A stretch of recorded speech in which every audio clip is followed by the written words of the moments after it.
దేవునికి స్తోత్రం కలుగును గాక. ప్రియమైనటువంటి సహోదరులారా, రండి ఈరోజు ఫిలిప్పీలు రాసిన పత్రిక మనం బైబిల్ స్టడీలో చేసుకుందాం. ఇప్పుడు దీంట్లో చూసేటప్పుడు ప్రభువారు మనకి ఏ వాక్యం ద్వారా మనతో మాట్లాడుతూ ఉంటాడో, ఫిలిప్పీలకు అపోస్తలుడైన పౌలు ఫిలిప్పీ సంఘానికి ఒక ఉత్తరం రాస్తూ ఉన్నాడు.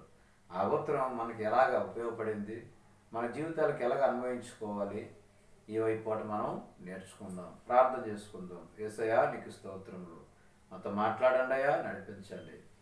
వాక్యము ధ్యానం చేస్తుండగా మాకు నాయనా నీ కృప అనుగ్రహించండి.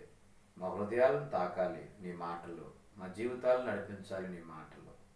ప్రభువా, ఈ వాక్యమైన బిడ్డలందరినీ కూడా దీవించాలి, ఆశీర్వదించాలి. నీ కృప కొరకు నాయన దయచేసి ప్రభువా ఎల్లప్పుడూ నీ వైపు చూసే భాగ్యం దయచేయమని యేసుక్రీస్తు వారి పేరట చిన్న ప్రార్థన సమర్పించడానికి వేడుకుంటున్నాం తండ్రి, ఆమేన్. ఫిలిప్పీలో ఉన్న క్రీస్తు యేసునందు సకల పరిశుద్ధులకును అధ్యక్షకులకును పరిచారకులకును క్రీస్తు యేసు దాసులైన పౌలును తిమోతియును శుభమని చెప్పి రాయినది. ఫిలిప్పీ సంఘానికి ఇద్దరు వ్యక్తులు ఉత్తరం రాస్తూ ఉన్నారు. ప్రియమైన సహోదరులారా, ఒక పౌలు గారు, ఆయన శిష్యుడైనటువంటి తిమోతి గారు. అయితే అక్కడ ఎవరెవరికి రాస్తున్నాడు అంటే, ఫిలిప్పీ సంఘంలో సకల పరిశుద్ధులు ఎంతమంది అయితే ప్రభువుని అంగీకరించారు వాళ్ళందరికీ రాస్తున్నారు. అధ్యక్షులకును పరిచారకులకును, చూడండి, అధ్యక్షులు సంఘ పెద్దలు, పరిచారకులు చిన్న పెద్దలు, పెద్ద పెద్దలు, సకల పరిశుద్ధులకును క్రైస్తవులందరికీ, అంటే ఏకదీటిగా సంఘం మొత్తానికి ఆయన రాస్తూ ఉన్నాడు. ఏమని రాస్తున్నాడో చూద్దాం. మన తండ్రి యొక్క దేవుని నుండి ప్రభువగు యేసుక్రీస్తు నుండి మీకు కృపయు సమాధానమును కలుగునుగాక. మొట్టమొదట ఆయన వాక్యము, ఆయన ఉత్తరం రాస్తూ సమాధానంతో రాస్తూ ఉన్నాడు. మనము ఏమని రాస్తూ ఉంటామంటే, మేము ఇక్కడ క్షేమము, మీరు కూడా అక్కడ క్షేమంగా ఉన్నారని మేము ప్రభు పేరట ప్రార్థిస్తూ ఉన్నాము అని మనం ఉత్తరం రాస్తూ ఉంటాం. అయితే క్షేమాలు రాస్తాం. ఈయనేమని రాస్తున్నాడు? సమాధానం కలుగునుగాక అని రాస్తున్నాడు. సమాధానంలోనే క్షేమం ఉంది, సమాధానంలోనే అభివృద్ధి ఉంది, సమాధానంలోనే దీవెన ఉంది, సమాధానంలోనే ఆశీర్వాదం ఉంది, సమాధానంలోనే నెమ్మది ఉంది. ఎందుకంటే మనుషులకి మధ్య సమాధానము, మనుషులకి సమాజానికి మధ్య సమాధానము, మరి పౌరులకిను లోకంలో పరిపాలిస్తున్న నాయకులకు, అధికారులకు, రాజులకును మధ్య ఉన్న సమాధానం అన్నిటికన్నా మించింది సమాధానము. ఎందుకంటే సమాధానపరచబడే వారు ధన్యులు, వారు దేవుని కుమారులు అనబడదురు. ఈరోజు నువ్వు సమాధానంగా ఉంటూ ఉన్నావు. అసలు ఈ సమాధానం ఎలాగుంటుంది? బైబిల్ గ్రంథంలో అనేకుల మంది అన్నదమ్ముల మధ్య, అక్కచెల్లెల మధ్య సమాధానం లేనటువంటి పరిస్థితులు ఉన్నాయి. సమాధానంతో కలిసి జీవించే పరిస్థితులు కూడా ఉన్నాయి. దావీదు కుమారులకు ఒకరికొకరు సమాధానం లేవు. మరి ఇలా చూసినట్లయితే అనేకుల మందికి సమాధానం లేని ప్రజలు ఈరోజు సమాజంలో, నేటి సమాజంలో కూడా సంఘంలోనే సమాధానం లేవు. సంఘ పెద్ద అంటే విశ్వాసకు పడదు, విశ్వాసం అంటే సేవకుడికి పడదు, సేవకుడు అంటే పరిచారకుడికి పడదు, పరిచారకుడు అంటే పాటలు పాడేవాడికి పడదు. ఇలాగ ఒకరికంటే ఒకరు పడకుండా వాళ్ళ జీవితాల్ని పాడు చేసుకుంటూ దేవునికి దూరం చేసుకుంటూ ఉంటున్నారు. కానీ మీకు అందుచేతనే పౌలు గారు, తిమోతి గారు కలిపి ఉత్తరం రాస్తూ అంటున్నారు, ప్రభు అయిన యేసుక్రీస్తు నుండి మీకు కృపయు సమాధానమును కలుగునుగాక. నిజమే ప్రియమైన సహోదరుల, సమాధానం లేనటువంటి జీవితము అది వ్యర్థమైంది. మొదటి దినము నుండి, మూడవ వాక్యం, మొదటి దినము నుండి ఇది వరకు సువార్త విషయంలో మీరు నాతో పాలువారైనట్టు చూచి, మొదటి దినము నుంచి నేను ఎప్పుడైతే మీ గ్రామానికి వచ్చానో, ఎప్పుడైతే మీ ఊరికి వచ్చానో, ఎప్పుడైతే మీ అక్కడ మీ వీధికి వచ్చి, మీ ఇంటికి వచ్చి నేను వీధిలోని వాక్యం చెబుతూ ఉన్నప్పుడు మీరందరూ కూడా సంఘంగా కూర్చోబడ్డారే. అయితే ఆ రోజు నుంచి ఇది వరకు సువార్త విషయంలో మీరు నాతో పాలువారైండుట. సువార్తకి వెళ్దామంటే వచ్చేవారు, సేవకి వెళ్దామంటే వచ్చేవారు, ఎంతో సహాయకురాలుగా ఎంతో సహాయులుగా మీరు హెల్ప్ఫుల్గా ఉండేవారు. అయితే మీలో ఈ సక్రియ ఆరంభించిన వాడు యేసుక్రీస్తు దినం వరకు దాన్ని కొనసాగించునని రూఢిగా నమ్ముచున్నాను. చూసారా, ఈ సత్క్రియ ఆరంభించిన వాడు. ఏట సత్క్రియ? సువార్త ప్రకటించడమే సత్క్రియ. సువార్త ప్రకటించాలి. ఏం సువార్త ప్రకటిస్తావు? ఆయన ప్రభువైన యేసుక్రీస్తు వారి జననము, ఆయన నడవడి, ఆయన ప్రవర్తన, ఆయన మరణము, ఆయన పునరుత్థానము. నీ సువార్తలు ఈ 3 విషయాలు ఉండాలి ప్రియమైన మిత్రమా. ఆయన జననము, మరణము, పునరుత్థానము. ఎందుకు మరణించాడు, ఎందుకు జన్మించాడు, ఎందుకు మరలా తిరిగి లేచాడు? అయితే ఇక్కడ మీరు ఈ సువార్త విషయంలో మీరు నాతో పాలువారేటట్టు చూచి మీలో ఈ సక్రియ ఆరంభించిన వాడు యేసుక్రీస్తు దినము వరకు దాన్ని కొనసాగించునని రూఢిగా నమ్ముచూ ఉన్నాను. ఇది ఎంతమంది ఆయన దినం వరకు ఉండగలుగుతున్నారు? ఏదో శ్రమ కలుగుతుంది, వదిలేస్తూ ఉన్నారు. ఏదో నెమ్మది కలుగుతుంది, వదిలేస్తూ ఉన్నారు. ఆస్తి కలుగుతుంది, దేవుని వదిలేస్తున్నారు. కష్టం ఎక్కువైపోయింది, దేవుని వదిలేస్తూ ఉన్నారు. అందుకే దావీదు అంటున్నాడు, నాకు అధికమైనటువంటి ఆస్తి కానీ మరి కఠినమైనటువంటి పేదరికం కానీ నాకు వద్దు ప్రభువా. నిజమే, యేసుప్రభు వారు కూడా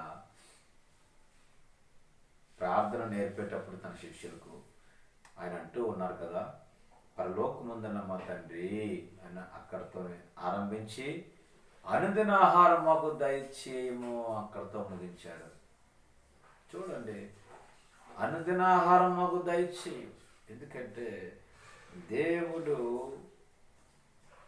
ఎందుకు, ఒకవేళ అనుదిన ఆహారం లేకపోతే తప్పిపోతామేమో, నీ కృప లేకపోతే మేము తప్పిపోతామేమో, దయచేసి నీ కృపలో మనం వర్ధలు చేయి, నీ నామం పరిశుద్ధపరచబడుగాక, నీ రాజ్యం వచ్చుగాక, ఇవన్నీ కూడా అంటూ ఉన్నారు.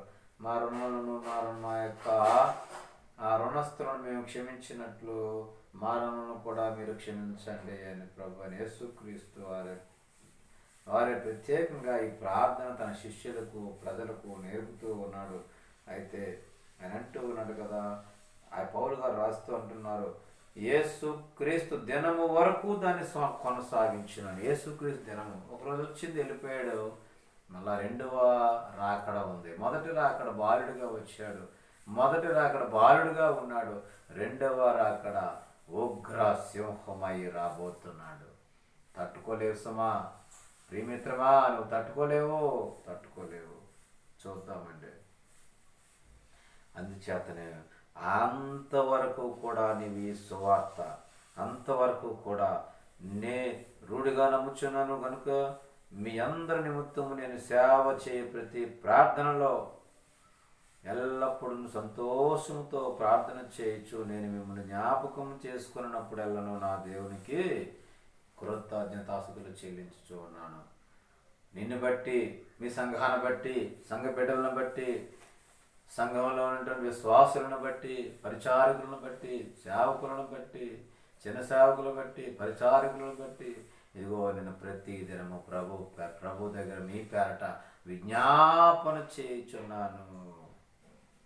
నా దేవునికి కృతజ్ఞతాస్తుతులు చెల్లించున్నాను. ఈరోజు ఏ సేవకుడంటే కృతజ్ఞతాస్తుతులు మన గురించి చెల్లించేవాడు ఉన్నాడు? లోకంలో మనుషులు కలగలేదు, కనీసం దేవుని బిడ్డలపైన ఉందా అంటే వాళ్ళకు కూడా లేకుండా పోతుందే. కృతజ్ఞతాస్తుతులు చెల్లించే పని సంఘంలో ఉన్నటువంటి సేవకుడికి, సేవకురాలికి ఉంది. ప్రతి ఒక్కరి నిమిత్తము కృతజ్ఞతాస్తుతులు చెల్లించాలి. ప్రతి ఒక్కరి నిమిత్తము కూడా సంఘంలో చేర్చబడిన ప్రతి ఒక్కరి గురించి విజ్ఞాపన చేయాలి. వారి కుటుంబంలో సమస్యలు, శరీరంలో సమస్యలు, భార్యలో సమస్యలు, ఈ సమస్యల నుంచి విడుదల పొందాలంటే ప్రభు పాదాల దగ్గర నువ్వు పడి ఉండాలి. విజ్ఞాపన చేయాలి, కొలుసును చెల్లించాలి. నా బంధకముల యందును నేను 7వ వాక్యం చూద్దామండి.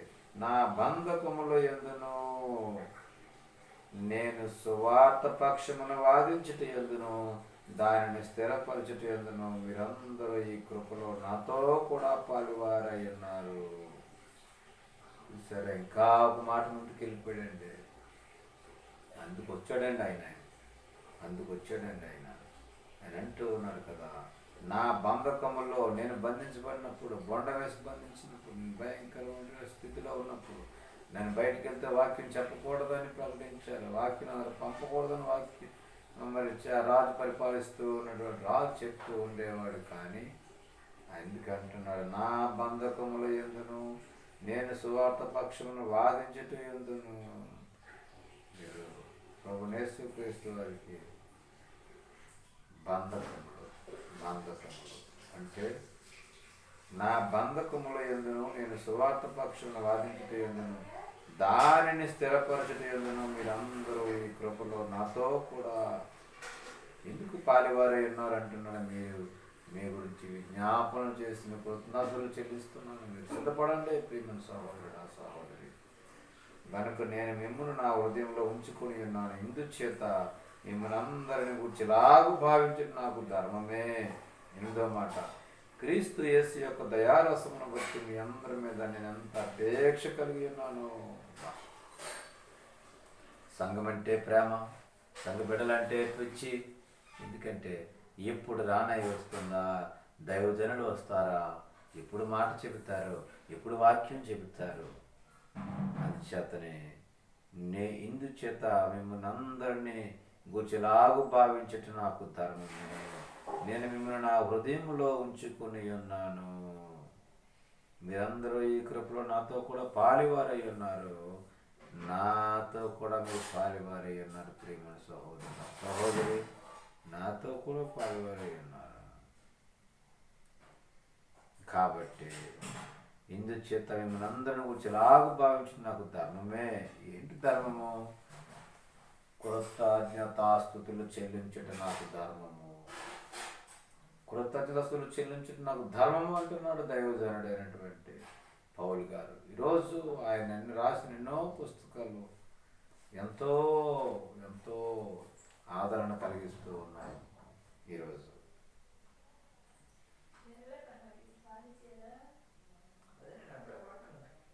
ఈ కృపలో అంచేత ఇందుచేత మిమ్మల్ని అందరిని గురించి ఎలాగో భావించటం ధర్మమే. క్రీస్తు 8వ వాక్యం, క్రీస్తు యేసు యొక్క దయారసమును బట్టి. దేని బట్టండి? క్రీస్తు యేసు యొక్క దయారసమును బట్టి మీ అందరి మీద నేను ఎంత అపేక్ష కలిగి ఉన్నానో దేవుడే నాకు సాక్షి. మీరంతే నాకు పిచ్చి, మీరంతే నాకు అభిమానం, మీరు కొరకు. ఎందుకంటే మీరు చూపిన కృప, మీరు చూపిన ప్రాణం, మీరు చూపినటువంటి జాలి, దయ. అందుచేతనే ఇది దేవుడే నాకు సాక్షి. నేనెంత అపేక్ష కలిగి ఉన్నానో దేవుడంటే. మీరు శ్రేష్టమైన కార్యం వివేచింపగలవారొకటకు మీ ప్రేమ తెలివితోనూ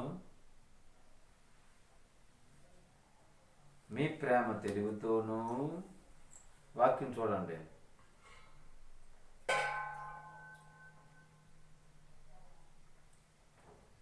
మీ ప్రేమ తెలివితో ఉండాలి, సకల విధములైన అనుభవ జ్ఞానముతో కూడినదై ఉండాలి. మీ ప్రేమ ఎలా ఉండాలి తెలిసిన? తెలివిగా ప్రేమించాలి, అన్ని రకాల అనుభవ జ్ఞానాలతో కూడినదై ఉండాలి, అంతకంతకు అభివృద్ధి పొందవలననియు. ఇందువలన దేవునికి మహిమ స్తోత్రం కలుగునట్లు మీరు యేసుక్రీస్తు వలనైన నీతి ఫలములతో నిండుకున్న వారే క్రీస్తు దినమునకు నిష్కపటులను నిర్దోషులను కావాలని ప్రార్థించును. ఆయన దినం వచ్చేసరికి, 2 వారాలకు వచ్చేసరికి, ఆయన రాకడకు వచ్చేసరికి నిర్దోషులుగా నిష్కపటులుగా ఉండాలి. ప్రియమైన సహోదరుడా, ఈరోజు నిర్దోషంగా ఉన్నావా? నిష్కపటంగా ఉన్నావా? ఎందుకు మరి నీ హృదయంలో కపటం ఉంది? ఎందుకు నీ హృదయంలో దోషం ఉంది? ఆ దోషాన్ని వదులుకోవాలి, ఆ దోషాన్ని తప్పించుకోవాలి, ప్రభు సన్నిధిలో ఒప్పుకోవాలి. ఒప్పుకొని నీ జీవితంలో నెమ్మది పొందుకోవాలి. ఆయన రాకడ కొరకు సిద్ధపడాలి. ఒకవేళ క్రీస్తు దినమునకు నిష్కపటులు నిర్దోషులు కాకుండా ఉంటే, నువ్వు ఎత్తబడే సంఘంలో లేకపోతే నీకు ఎన్నో శ్రమలు భూమి మీద. ప్రియమైనటువంటి సహోదరుడా, సహోదరి, ఆ శ్రమలు నేను తప్పించబడాలంటే అది ఆ రోజు యేసయ్యా ఉగ్రత రోజు, 7 ఏండ్ల శ్రమల రోజు. చూడండి, 7 ఏండ్ల శ్రమలు, అనేకమైన శ్రమలు ఉన్నాయి. తప్పించుకోవాలనుకుంటే మీరు ఆయన రాకడకి వచ్చేసరికి నిష్కపటములుగా నిర్దోషులుగా ఉండాలి. అది ప్రాముఖ్యమైన మాట. ఇంకా నువ్వు చూద్దాం. సహోదరులారా, నాకు సంభవించినవి సువార్త మరీ ఎక్కువగా ప్రబలమొకటికే సమకూడని మీరు తెలుసుకొనగోరుచున్నారు. నాకు తగినటువంటి శ్రమలు, నాకు కలిగినటువంటి నిందలు, ఇవన్నీ చూస్తే మీరు ఎలా తెలిసే ఉంటారో. ఎందుకంటే ఇవన్నీ నేను చెప్తున్నానంటే, మీరు సువార్త మరీ ఎక్కువగా ప్రబలమవుతుంది సమకూడనని మీరు తెలుసు. ఎందుకంటే శ్రమలు వస్తుంటేనే సువార్త పెరుగుతూ ఉంటుంది. సువార్తలో, సేవలో, పరిచర్యలో ఉండాలంటే నీకు శ్రమ లేకపోతే నువ్వు నిలబడలేవు. ప్రియమైన సహోదరుడా, మీరు తెలుసుకొని కోరుచున్నాను సమకూడునని. అంటే సువార్త మరి ఎక్కువగా ప్రబలం అవ్వడానికి, ఎక్కువగా అభివృద్ధి కావడానికి, ఎక్కువగా సువార్త జరగడానికే ఈ శ్రమలు సంభవించినాయనే సంగతి మీరు గుర్తు తెచ్చుకోండి. ఏలైనగా నా బంధకములు క్రీస్తు నిమిత్తమే కలిగినవి.